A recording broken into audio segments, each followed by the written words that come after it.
আসসালামু আলাইকুম। বিপিএলের দ্বিতীয় কোয়ালিফায়ার ম্যাচে আজকে মুখোমুখি হয়েছিল খুলনা টাইগার্স এবং চিটাগং কিংস, যেখানে শুরুতে টসে জিতে বল করার সিদ্ধান্ত নেয় চিটাগং কিংসের অধিনায়ক মোহাম্মদ মিঠুন। টসে হেরে ব্যাট করতে নেমে ২০ ওভারে ৬ উইকেট হারিয়ে ১৬৩ রান সংগ্রহ করে খুলনা টাইগার্স।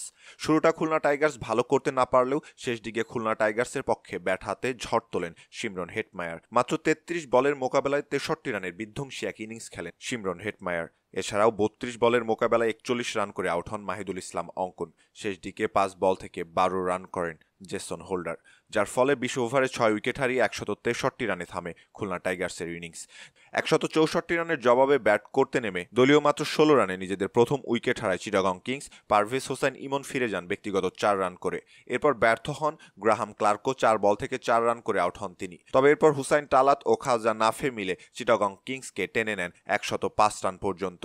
চিটাগং কিংসের ব্যাটিং ইনিংসের ১০ ওভার শেষেও মনে হচ্ছিল ম্যাচটা জিতে যাবে চিটাগং কিংস, তবে শেষ দিকে ম্যাচের গতিপথ পাল্টে দেন খুলনা টাইগার্সের বোলাররা। খুলনা টাইগার্সের হাসান মাহমুদ, নাসুম আহমেদ, মুশফিক হাসানদের বোলিং তোপে শেষ ওভারে জয়ের জন্য চিটাগং কিংসের প্রয়োজন ছিল ১৫ রান। এমন সমীকরণের ম্যাচে ব্যাট হাতে শেষ পর্যন্ত দুর্দান্ত ব্যাট করে আলিস ইসলাম এবং আরাফাত সানি। তাদের দুর্দান্ত ব্যাটিংয়ে শেষ পর্যন্ত ২ উইকেটের জয় নিয়ে মাঠ ছাড়ে চিটাগং কিংস।